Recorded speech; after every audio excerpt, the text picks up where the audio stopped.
Today is April 2nd, 2015. It is 11:02 a.m. We are located here at 1 Judiciary Square, 441 4th Street from 547. I am Robert Spagnoletti, Chair of the Board, and with me today on my right is Deborah Latham, also a member of the Board, and that constitutes a quorum. We still have a vacant spot, although I do understand that the Mayor is considering folks for appointment. So we have an agenda that was posted consistent with the Open Meetings Act, and I've got no changes, Ms. Latham. So we'll adopt it by consensus. That takes us to item 4, which is a report by the Director of Open Government. Thank you, Mr. Chairman. At the request of the Mayor's General Counsel and the Mayor's Office of Talent and Appointments, I conducted 2 Open Meetings Act trainings for nearly 80 boards and commissions members. The trainings included a briefing by Darrin Sobin on ethics rules. They were conducted in the BEGA hearing room and in the Mayor's press briefing room at the Wilson Building. Both sessions were filled to capacity, and we anticipate conducting the trainings once a month as the Mayor's Office of Talent and Appointments continues to make appointments to boards and commission seats. That's great. I am also fielding individual public body requests for trainings. I conducted a training yesterday evening for the Commission on African Affairs. So I'm expecting that as we continue to do these trainings, Darrin and I will likely receive more and more individual requests, which is a good thing. In addition to the Open Meetings Act trainings, I conducted 2 FOIA trainings, one with the Office of Unified Communications and one with the Deputy Director of the Mayor's Office of Legal Counsel. I also conducted a FOIA training on April 6th. I will also conduct a FOIA training on Monday, April 6th with staff from the Office of the State Superintendent of Education. The Mayor's Office of Legal Counsel specifically requested that training of OSSI staff after the agency mistakenly released private student information to BuzzFeed in what was believed to have been a locked Excel document. And that's a mistake that could have easily happened at any agency. So I'm a parent of a DCPS student, so I got the letter indicating that the leak had occurred. Yeah. So to prevent future errors such as the one that occurred at OSSI, I've asked OSTO to participate in Monday's training and then also in the annual yearly training of FOIA officers, because this is just as much a FOIA issue as it is a software issue, and just not knowing how to properly lock a document. I'm very concerned that the incident will have a chilling effect on the progress the city has made in releasing information in machine-readable formats. I have offered to the MOC my input on any policies that may be implemented citywide to address this type of unintentional release. In addition to agency trainings, 2 international delegations via the Department of State had requested meetings to hear about the Office of Open Government and the district's transparency efforts. On April 7th, I will meet with librarians from Thailand's Chiang Mai University Library and from the Academic Resources Information and Technology Center. And on April 10th, I will meet with a delegation from Sao Paulo, Brazil. That delegation will include the Sao Paulo's Open Government Coordinator, the Secretary for Municipal Controllership, the Secretary for Urban Development, the Secretary for Culture, the Chief of Staff, Department of Transports, and an International Advisory Department of International Affairs. Wow. I just looked at the list today. Quite a group. Both visits are coordinated with the Mayor's Office of the Secretary, so the Mayor's Office is well aware that they'll be in attendance. Good. I received the Office of Open Government's first Open Meetings Act complaint yesterday, and it's a complaint concerning the Kalorama Plaza design project. So I'll be taking a look at that. The complainant is alleging that DGS is operating as a public body, and so I think that the complainant may be confused about the applicability of the law. Understood. And it may be easily addressed and dismissed. But DGS is the entity Correct. About which the complaint is made? Correct. Okay. But of course, I'll advise the board on any final determinations. For Sunshine Week, I was pleased to participate at the National Press Club event. One of the main topics was WMATA's failure to release records related to the fire incident at L'Enfant Plaza. Although WMATA is separate and apart from district government policies, it may be worthwhile for the Office of Open Government and the board to extend an offer of assistance should WMATA express a desire to modify its public access to records policy. What's interesting is we've had a few we've had our orbits occasionally touch with WMATA, not just on the open government side, but also on the ethics side, which is kind of interesting. So I think that maybe, opening that kind of line of communication is a good thing, since some of our employees, public officials, sit on the WMATA board. So hopefully, Darrin, maybe you and I and the members of the board, we can put our heads together to figure out how to approach that. Because I recognize it's as much of a political matter as it is. Certainly, and I think that we, to the extent we don't obviously have any authority over WMATA, but to the extent that we can be a resource for them in terms of what best practices are on the ethics side, the open government side, and certainly reminding, as we recently did, our appointees to the board about their, the fact that they are still under the requirements of the Code of Conduct, even when they're serving on the WMATA board. That's an important thing, which has happened at the request of the mayor. But okay. So maybe we can just extend an invitation to come and speak to the members of the board. That would be to just inform them of ethics and open government rules. And oh, by the way, if you'd like any help. Seriously. Okay. Yeah, absolutely. Okay. BEGA's budget hearing is slated for April 30th before the Committee on the Judiciary. The only outstanding item for the Office of Open Government, of course, is that IT specialist FTE. Right. I'm interviewing candidates on April 14th. There are 3 individuals who made the certification list from DCHR, and hopefully they'll meet the requirements of the job. And that concludes the update of the Office of Open Government. Just following on your last point, I understand that the mayor's budget is going to be released today, and we'll find out exactly what the mayor has in store for us. And by way of, at least the initial offering before the council gets a hold of it. But I would note sort of publicly that I understand that the mayor has made a very public statement about her commitment to open government and transparency as recently as the State of the District address this past week. So I think that it is an excellent opportunity to use that at our budget hearing to emphasize that commitment to open government and transparency includes a commitment to funding the agency and the organization that is responsible for overseeing open government, transparency, and ethical conduct. So I will be there. Ms. Lathan, I understand, is going to be there as well in the hearing on the 30th. And between now and then, let's see if we can draft up some testimony that will capitalize. I will certainly do that. On the mayor's public statements supporting the mission of our board and your respective offices. And just so we have a little bit of a roadmap on how we want to do it this year, who do you want to speak? Do you want to speak for everybody, or you tell us and we'll draft it the way you say? I have like no.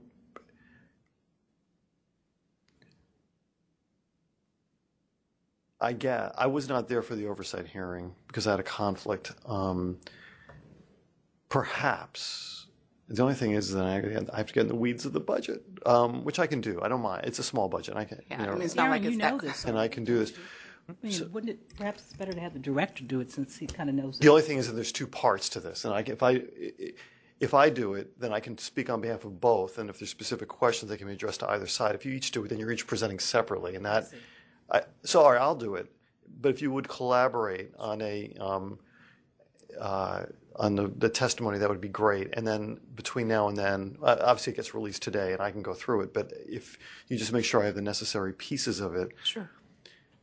And I'll if I have questions, obviously I know where to find you guys. But luckily, it's not a terribly complicated budget because in my prior life, I've dealt with a much more complicated budget. So I think I can handle this. So. And in my prior life, I've written for people. Yes, you have. I think all of us at these tables have. For which I am very grateful, by the way. I did have a question, though. I just sort of read the headlines during that FOIA week that there was some issue with the White House. I thought it was OMB and whether or not FOIA was applicable to them. Do you know anything about Yes, that? I don't recall the agency There was one specifically, federal but it's like the executive decided that agency was not subject to federal FOIA. So I don't know any more about that other than just what the headline stated in the article that I read. Coincidentally, that was the same day that I went to the White House to participate in the next transparency plan, that 3.0 plan that the executive intends to issue in the fall. But I don't have any other attachment or anything more than what was in the paper. Yeah, because I was just trying to understand the rationale behind exempting, one agency from basic FOIA. To be honest, when I read it, I didn't understand it either. Okay. And I thought it was very poor timing, but I'm sure Right. people had their reasons. Yeah, which I would certainly not be privy to, and it certainly didn't come up at the meeting at the White House that day that I attended. Okay. All right. Well, let's move on to item 5, the report from the Director of Government Ethics, Mr. Sobin. All right, welcome. Long time no see, 3 weeks. You gotta love those short turnarounds. It doesn't seem like 3 weeks, it seems much longer. Since we last met, we've opened 8 investigations, and we've only been able to close 1, which brings us back up to our 20 instead of our usual 12 or 13 cases. This is a direct result of the number of trainings and the requests we've gotten, and the what seems to be an uptick in the advice requests that follow every training. And I suspect in the next few months you're going to see a growth in the number of cases referred by the Inspector General as well. That'd be my guess. Exactly right. All right, jumping to the publication and reporting requirements. We are current with all of our publication requirements. The quarterly report will be published on Monday. We could have done it today, but we wanted to see what was going to come out of the meeting and update it accordingly. So it'll be out there on Monday. We actually got published in the Washington Lawyer magazine, as the chairman knows. I don't know if everybody got a chance to read the article. Great article. I'm getting great feedback, especially from the Attorney General's office, who's very appreciative of the shout-out we gave to them for their great representation of us over the last 2 years. So I think even our former board member, Laura Richards, would be pleased with the outreach to 90,000 lawyers that BEGA got with this feature article in the Washington Lawyer magazine. As far as trainings, so as I said, we haven't had much time to attend any, but Brian did, our general counsel. He attended a DC bar training, and I have a note here that our investigator, Mr. Cook, also attended a training on, what was it, sexual harassment training. And because for the most part we were conducting trainings. We did 9 since the last time we saw you 3 weeks ago, sometimes 2 a day.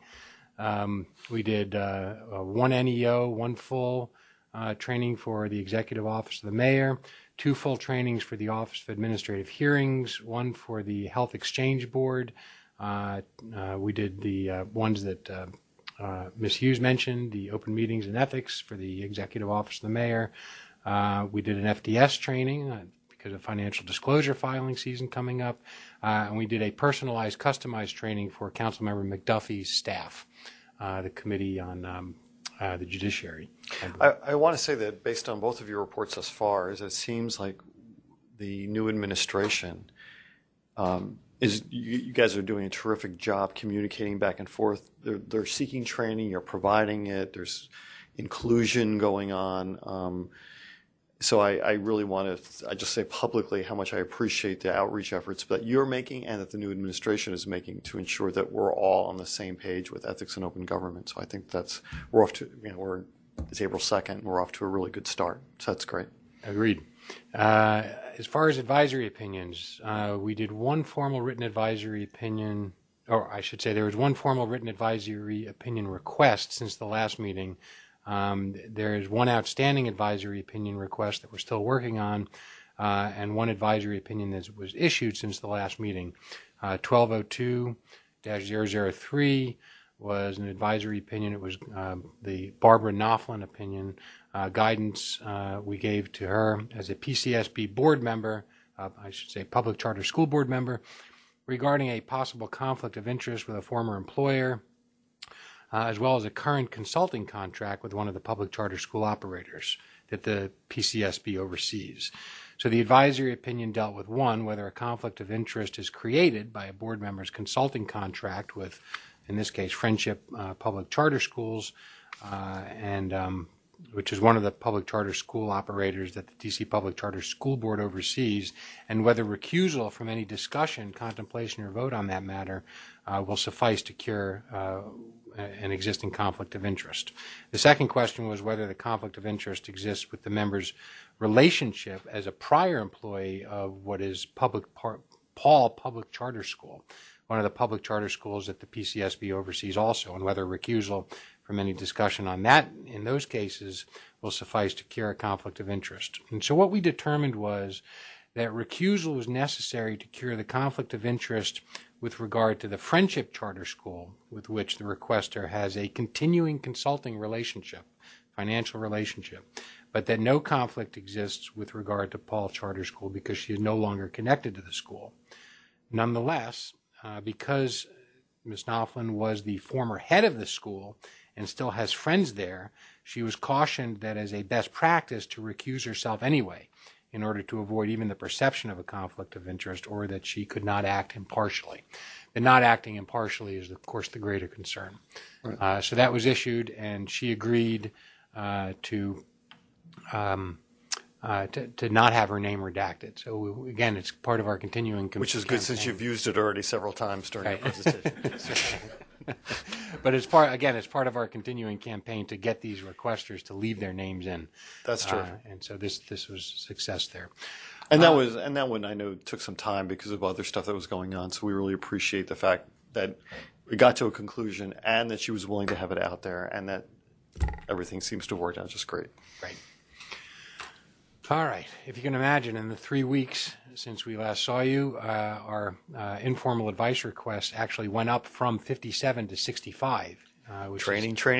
significant in a shortened amount of time. And just to throw two out there that we thought were noteworthy for the board, a question came in from an agency regarding the hiring of the director's child as a seasonal employee. The child had worked at the agency for the past 3 years under previous directors. The agency represented that the ultimate approval for these seasonal temporary employees was delegated to an HR official, and evidence that there was no absolute bar was that the rules provide that a hiring official is required to file a written recusal when the agency contemplates making a hiring decision involving a relative. We were seeking additional information about the hiring itself, but ultimately what we decided was that in most agencies, in fact, all agencies, a hiring official could probably recuse themselves, but not when it comes to a director. When a director is the person, he's the ultimate hiring authority. And so there's no way to really effectively recuse yourself. Even if you try, we found that there are people in the agency that may still feel like maybe they should, hire the director's son. And we looked at it in other ways too. If the agency had attempted to recuse himself, the son got hired, and then, there was some negligence where somebody was injured, something newsworthy, and it fell on the child. This recusal or walling off wouldn't do much when it came to criticism from the media about the director's son being the hire. Not to mention decisions about how you resolve such a thing, right? I mean, because let's say, even if you were to have said you could recuse yourself in favor of, another senior level employee, the chief of staff or somebody else. So what happens if there was to be a lawsuit based out of the conduct, right? Who decides about what happens with the agency, whether or not something settles? There's a million different questions that flow from that. Not just the hiring decision, but all of the other things that might come from it. And I know it's it probably affects a very small number of people in the bigger scheme of things, but the consequences could be pretty significant. This was, and it was for that. This is one of those cases where, bad fact or good facts make bad law. And so while there was never any suspicion that there was any ill intent by the director to sort of use his position to hire a family member, again, as you point out, the number of problems that would flow from a director having somebody, a son, work in their own agency is the point we wanted to get across. Right. The second question we had, as you've already sort of implied or made mention of, was the WMATA situation where the WMATA board is proposing new gift rules that would apply to district appointees.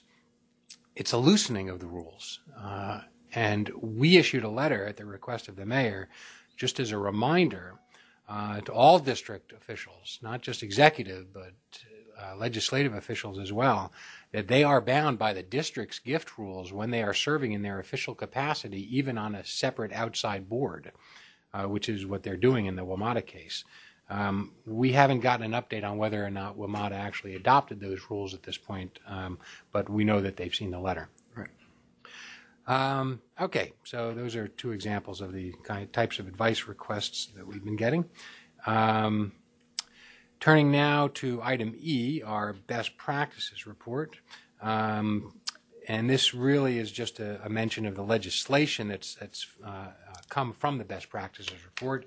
Just an update on March 3rd, the same day that, and we gave you an update on this last month about the legislation that was introduced, but on March 3rd, the same day that Councilmember Nadeau introduced her bill, the Ethics Reform Amendment Act 2015, Councilmember McDuffie introduced a separate bill, Bill 21-118, the BEGA Board Size Amendment Act of 2015, which similarly, Councilmember Nadeau's bill would increase the size of the board from 3 to 5 members. Mr. Grimaldi, in addition to that, Mr. Grimaldi has continued to work with Councilmember Silverman's staff on yet another bill. Because that bill is still in draft form, I can't say what it may or may not contain when introduced. Councilmember Nadeau's Ethics Reform Amendment Act was the first bill introduced by the Ward 1 council member, reflecting her commitment to open government and accountability. Chairman Mendelson, council members Alyssa Silverman, David Grosso, Charles Allen, and Mary Shea are all co-introducers of the bill. And we're expecting, in addition to co-introducers, co-sponsors as well. But so far we haven't had a hearing scheduled on it. All right, item F, the Comprehensive Code of Conduct. And here I'll turn it over to Mr. Grimaldi, where we can do a, unless you want to put this off till the end. I think it worked well last time. Let's just finish up your part of the agenda, and then we'll get to the Comprehensive Code. Now, again, I don't expect it to be terribly long, but let's go ahead and finish your piece of this. Item G, the budget. I came directly from the mayor's cabinet briefing on her budget this morning. She is meeting, I believe, right now as of 11 o'clock with the council to roll it out. And it will be posted at noon today. In a nutshell, the budget seeks to close a gap of $180 million deficit. And they've done it in two ways.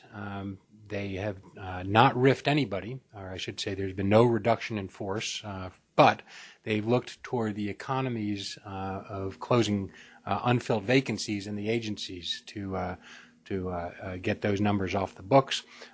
They've looked at programs that are inefficient and done away with those. And then on the other side of it, they've decided to raise the sales tax by 6%.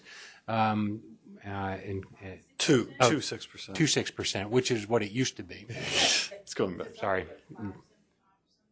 I think it was 5.75. Now it's going to be 6, and it used to be 6. So they're just putting it back to the way it was. They believe that that because the district is such a hot spot for tourism and visitors, that it'll have a greater impact on those visiting the district than actually the residents of the district. I miss that logic. I live in the district. I would be shopping every day as opposed to taking a tourist trip to D.C. The greater impact, though, is going to be, I think, the parking tax is going up by 4% from 18 to 22%, and there's going to be an increase on e-cigarettes so that it will be at the same taxable rate as regular cigarettes. So we're getting more like New York City, huh? I don't know what they do, but that's the way they're closing the budget gap. We'll get a better idea of where BEGA stands at noon when the actual budget book is released, and we see if we've gotten our additional FTE on my side for training, and on Traci's side, the attorney she's looking for. Okay, lobbyist and financial disclosure matters. On the lobbyists, we're still collecting fines from January 2015 late filers. We're in the process of sending out letters to all registrants who failed to file their lobbyist activity reports within 30 days. They, of course, will be fined $300. We have one waiver request that is before you. FS Capital Consulting, LLC, requested a waiver of the $30 fine levied against them for late filing of their January 2015 lobbyist activity report. FS Capital Consulting credits the late filing to the fact that they had the due date as January 15th in their system. I oppose waiving the fine, and we have filed an opposition to that end, laying out our position, which essentially is that they've always had it wrong in their system. Nothing new has happened.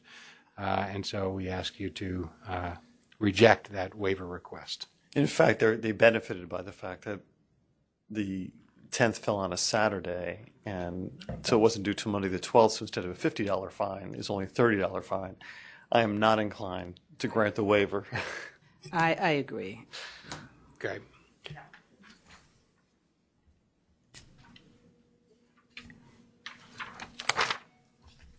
Just out of curiosity, did you also have one of these where we granted the waiver, just in case? Just checking.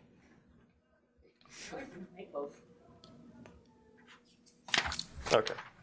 All right. On the financial disclosure things, we have received a list of public officials from some agencies and are awaiting on the list from others. As you know, they have to provide us with the names of their public filers.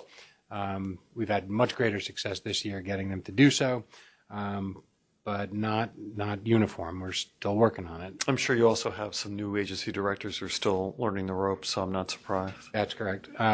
But we anticipate getting great cooperation from the Mayor's General Counsel and her boards and commission folks as well. Good. I'm going to be sending another email around actually today after the meeting. We held our first FDS training for agency ethics counselors and have one more training scheduled. We updated the FDS forums as well as the frequently asked questions and training PowerPoint on the BEGA website. We're in the final stages of testing the new FDS electronic filing system and anticipate launching it tomorrow. This new filing site will include the ability to receive receipts and confirmation of filing via email, the ability to email BEGA with questions from inside the application, and the ability to view the training PowerPoint in the application, among other things. Including using ranges of amounts, correct? That's correct.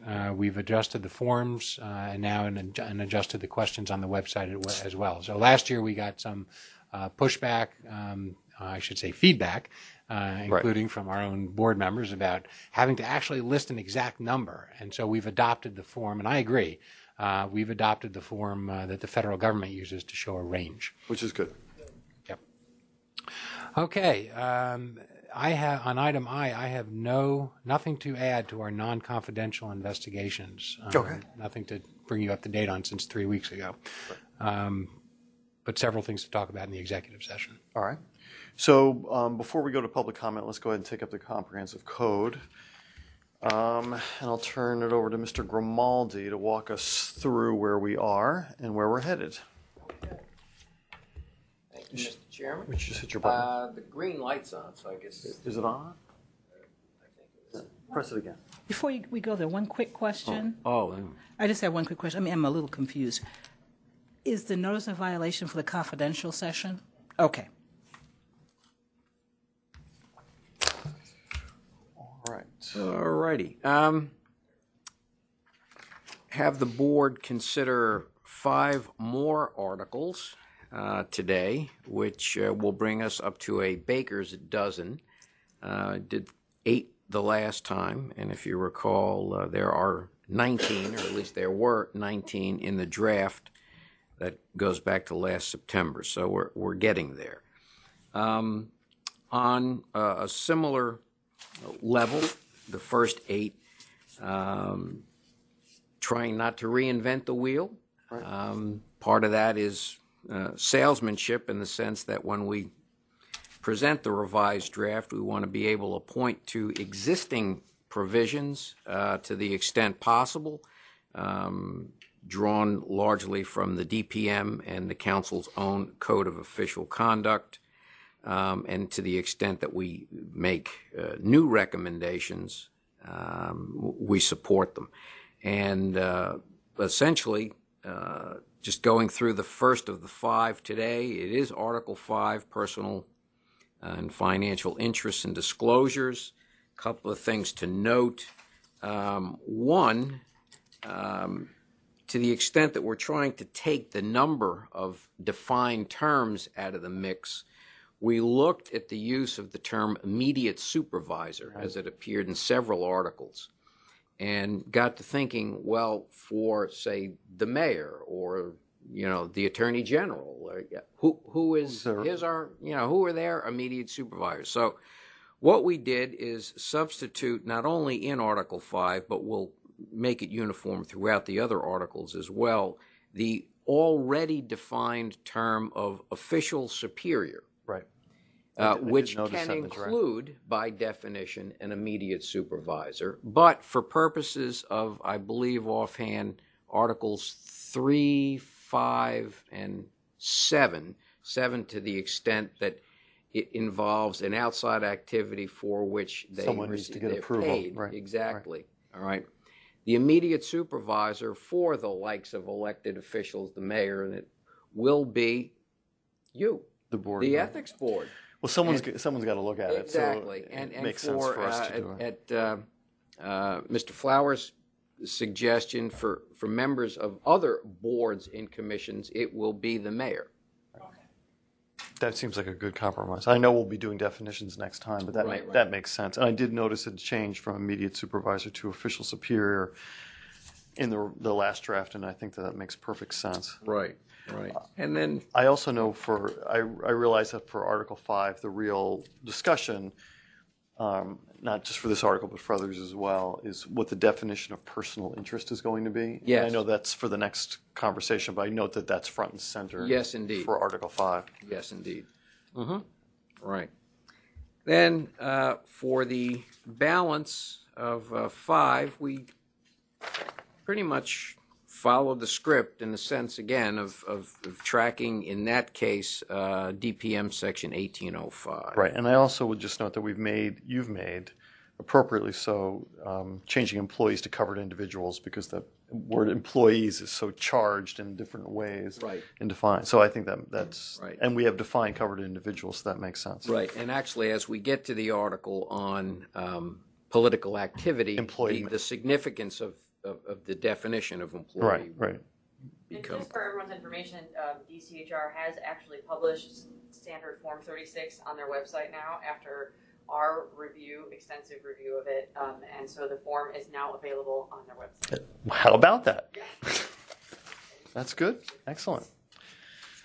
Okay. All right. I'll just note that I think that the side-by-side commentary is excellent on all of these articles. And I think it really does help assure folks that what we have done is substantially drawn from existing statutes, regulations, the Council's Code of Conduct, and we're not creating things out of whole cloth.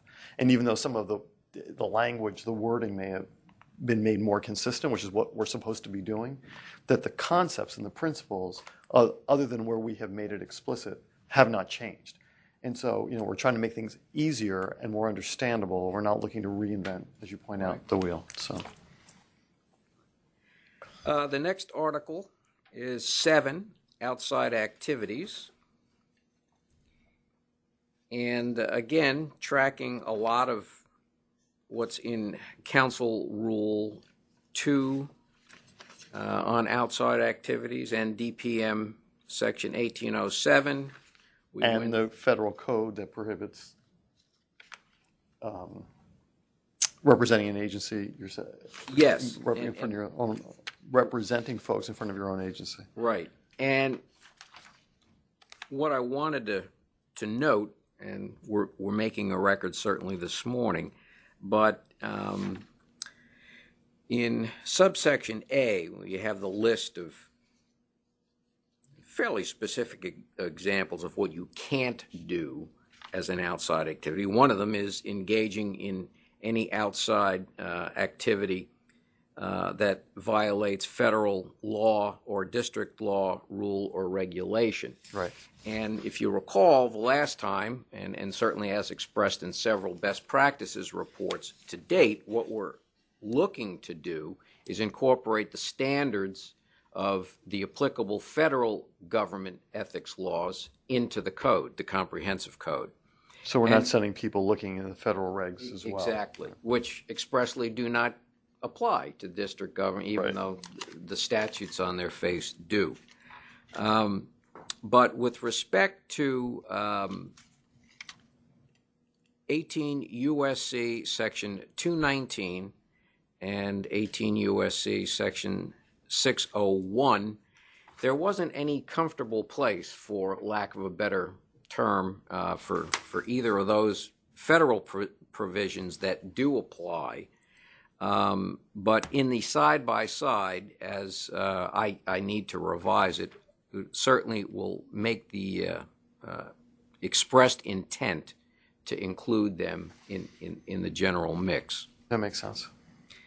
Just for example, one of them, and one of the reasons it doesn't quite fit anywhere is acting as an agent for a foreign government who's on some kind Right. of list, and It just doesn't.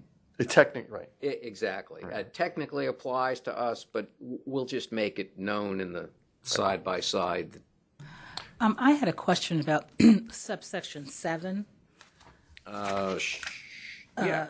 Engaging in any outside activity that might impair the covered individual's mental or physical capacity to such an extent that he or she can no longer carry out his or her duties and responsibilities as a government employee in a proper and efficient manner. Mm-hmm. That seems really, really broad. What's behind that? Like if I go like mountain climbing and, The way we teach this, it's a current standard. It's just been tightened up a little bit. You can't moonlight after you leave your district government job and work from 7 o'clock at night until 5 in the morning and then come sleep at your desk all day. Mm-hmm. That's what that's meant to get at.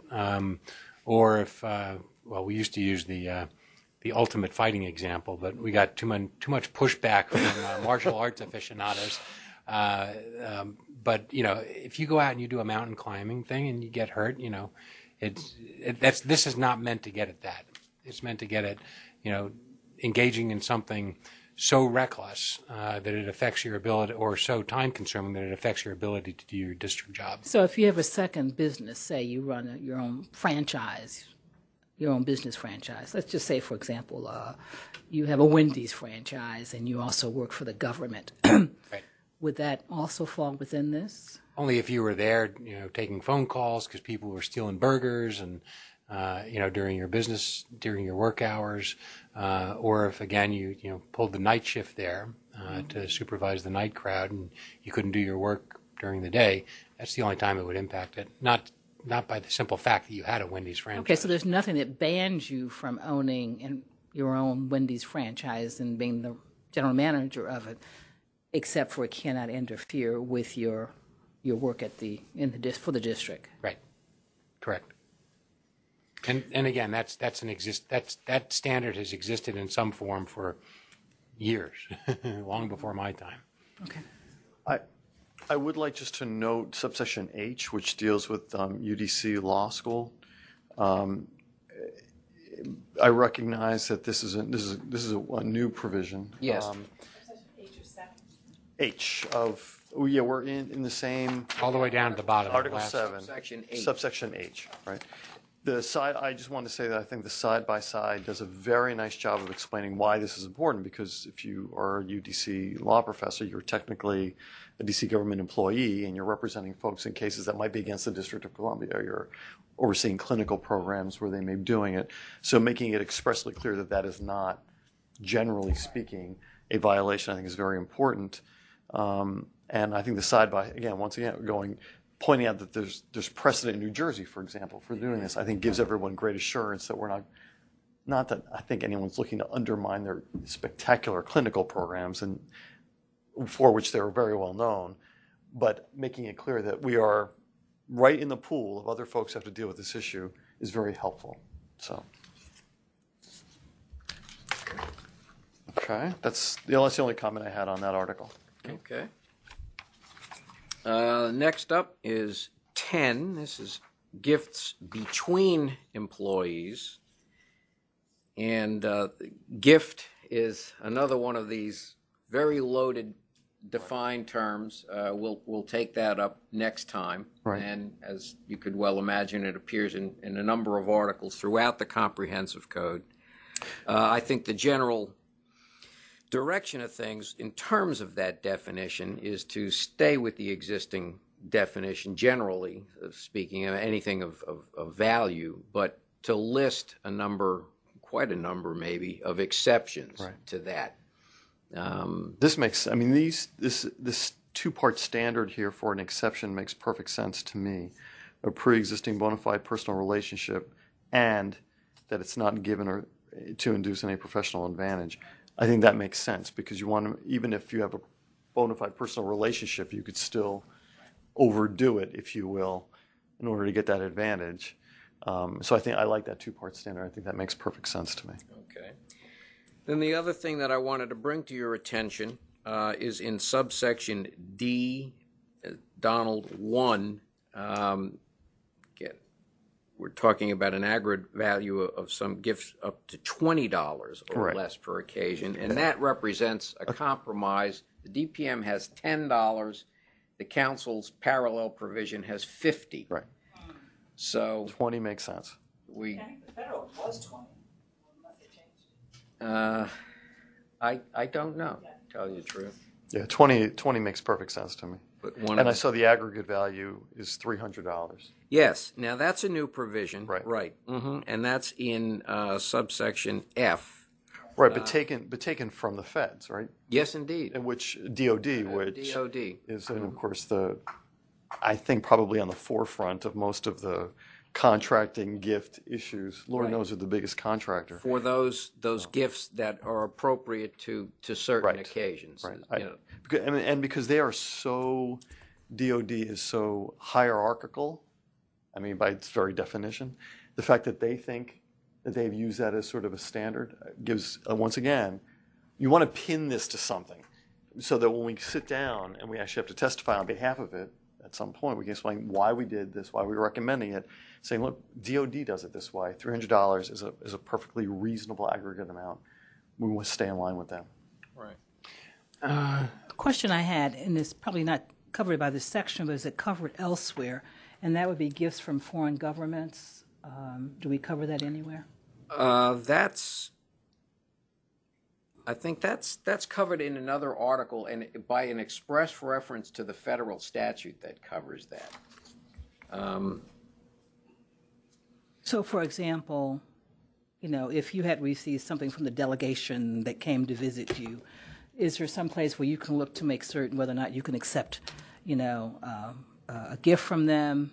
And oftentimes, like I know with respect to Japan, it's very common that you also give a gift. There's who knows what Ms. Hughes is going to wind up from Brazil when she meets with that panoply of officials. I just wondered. Yeah, it's contemplated elsewhere, and indeed we had some experience with that in our agency. Yeah, you want to mention it? Yeah, that's specifically addressed in the mayor's memorandum on gifts and donations, because there's a section on foreign donations and foreign gifts. And again, it basically references the federal statute and regulation. Yeah, and the Office of the Secretary has to approve any of those gifts. The mayor's office has to approve it. Yeah, the office of the Secretary and the mayor's office. Okay, so if Ms. Hughes receives something from her Brazil trip, she'd have to go through the mayor's office for approval, or is that correct? Report it and obtain approval. Yes. Okay, so that's not something that we are covering, basically. Is that correct? Well, I mean, to the extent that the official that our code of conduct now includes the donation statute, I suppose you could make the argument that a failure to do that, would fall under the code of conduct. I think we would still have jurisdiction over that, just like we would any gift that doesn't follow the donation application process. Right. I guess Do you think there's a need to make reference, to incorporate by reference that the mayoral provision into this or not? There's an entire section on gifts from outside sources Mm-hmm. that Jack is referencing that I think if it's incorporated anywhere, it should be incorporated in there. Yeah. These gifts, this section is gifts essentially Between. Okay, but Right. so But so there's a whole other section on Okay. gifts from outside sources, vendors, contractors. that might foreign incorporate, you may want to incorporate Right, by yeah. reference the And mayor's. we'll take that up in the The next final one. Okay. batch. Yeah. Right. Okay. That's Article 8 or 9, somewhere up there. And then the only other provision in Article 10 that I wanted to bring to your attention is G, subsection G. This is new, also borrowed from the feds in the form of the combined federal campaign.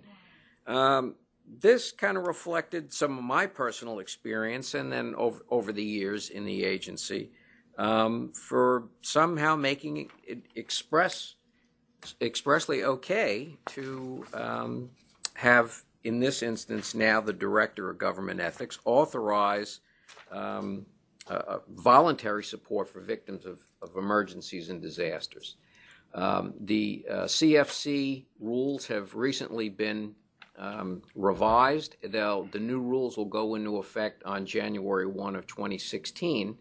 And after some work up there, one of the recommendations was that those new rules make a very similar provision.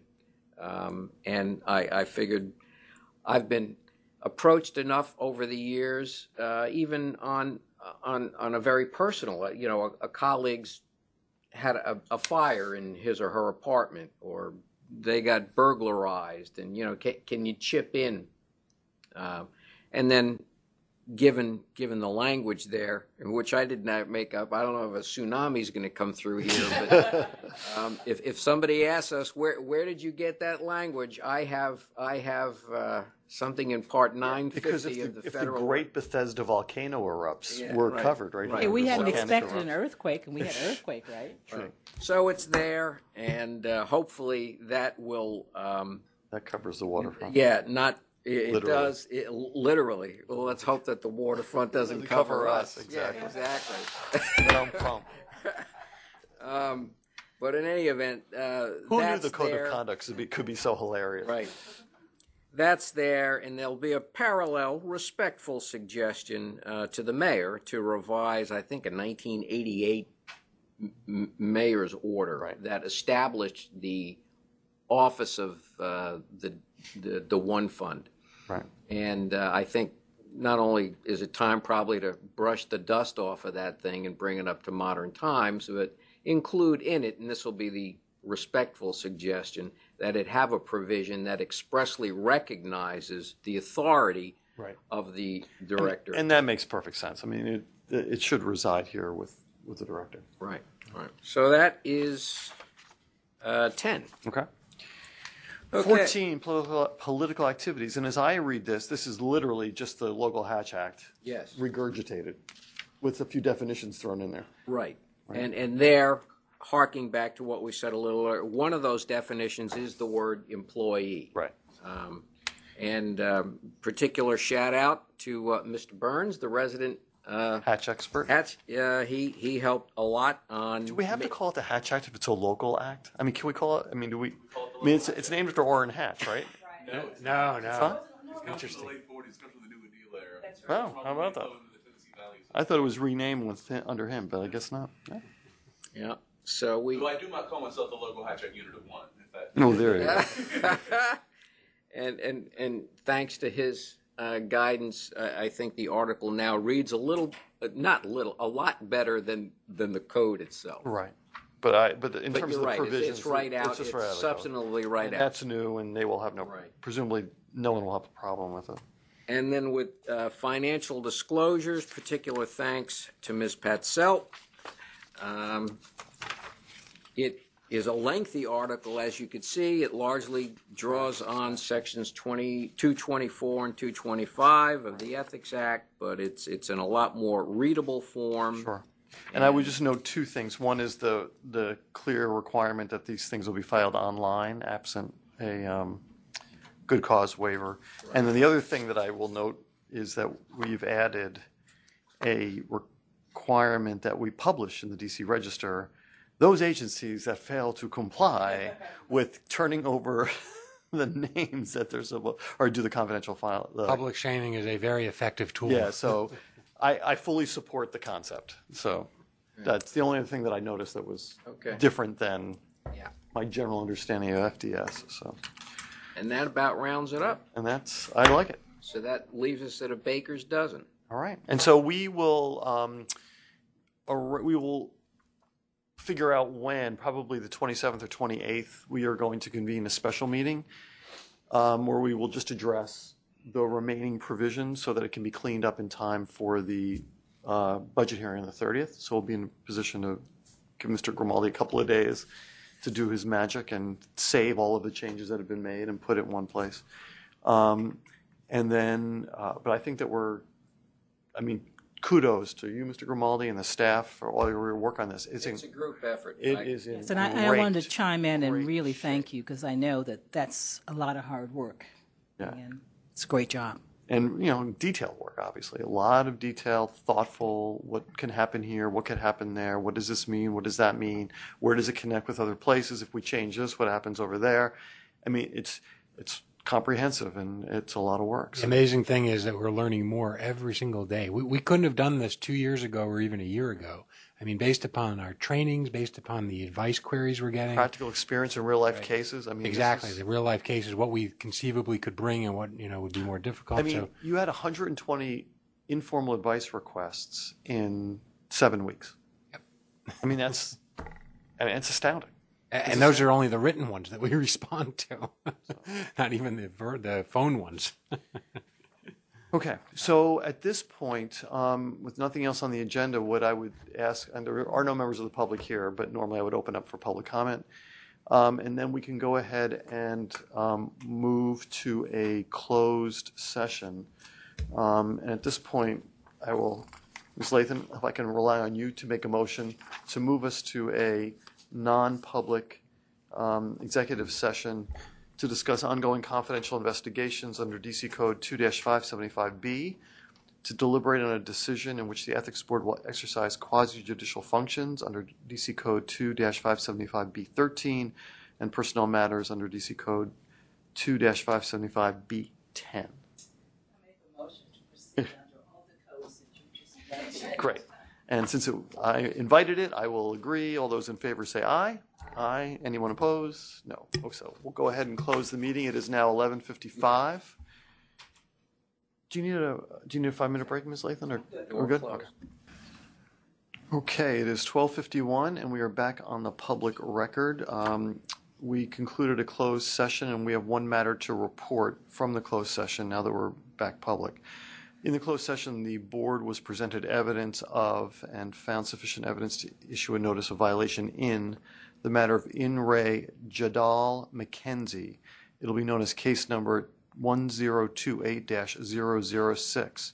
Mr. McKenzie, an employee of the Department of Consumer and Regulatory Affairs, is being charged today in a notice of violation with a total of 16 counts.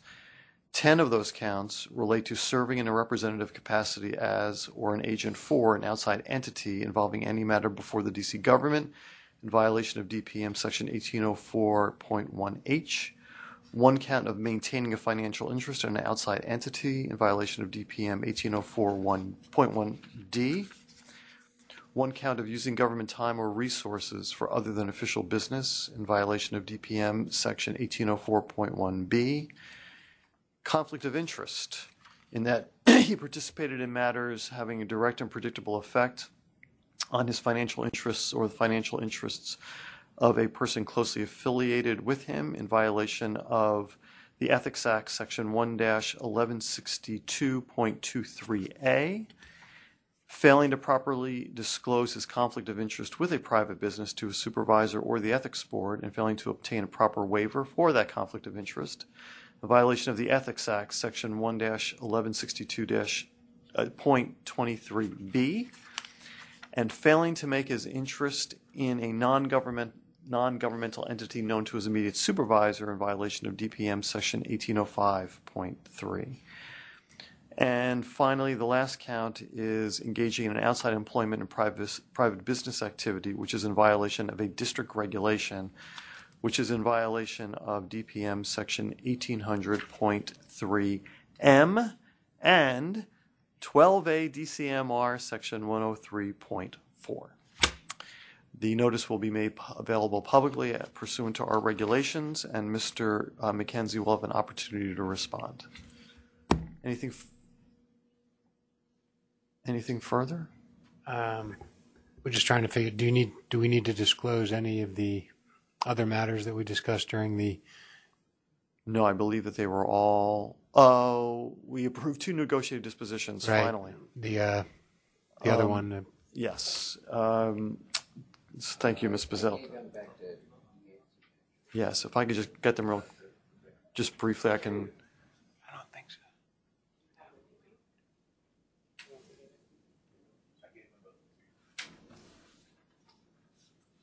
Actually, Mr. Sobin, you can just, if you've got them right there, you can just say what they are. Trying to locate them.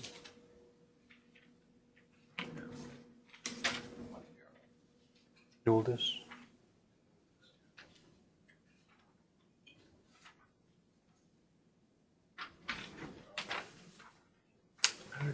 He signed it and then he gave it to Jack. I give it back to you, but Brian might have it. Do you have it in your stuff? Yeah. Great.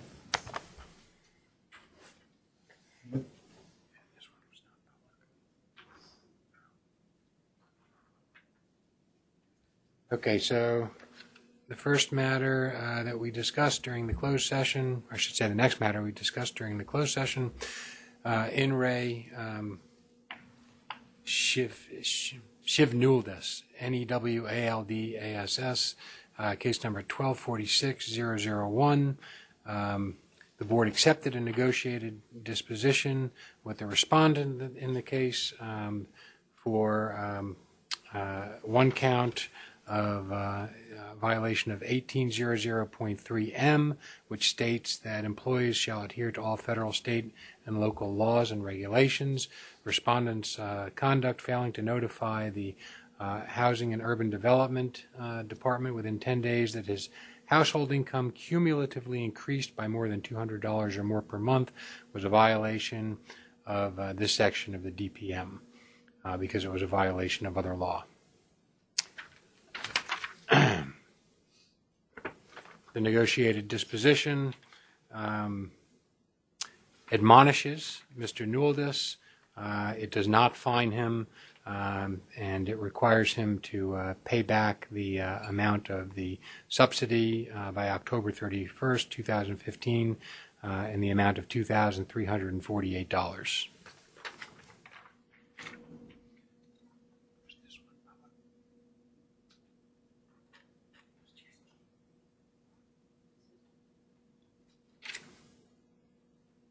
Give me 1 second.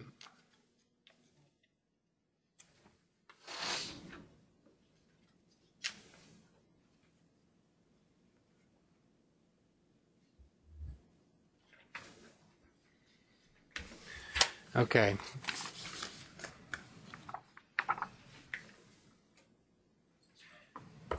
The next matter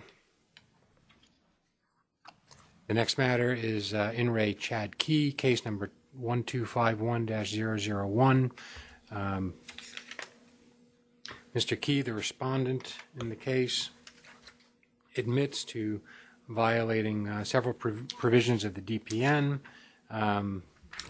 in count 1 for engaging in outside employment, private business activity, or other interest which permits an employee or others to capitalize on his or her official title or position.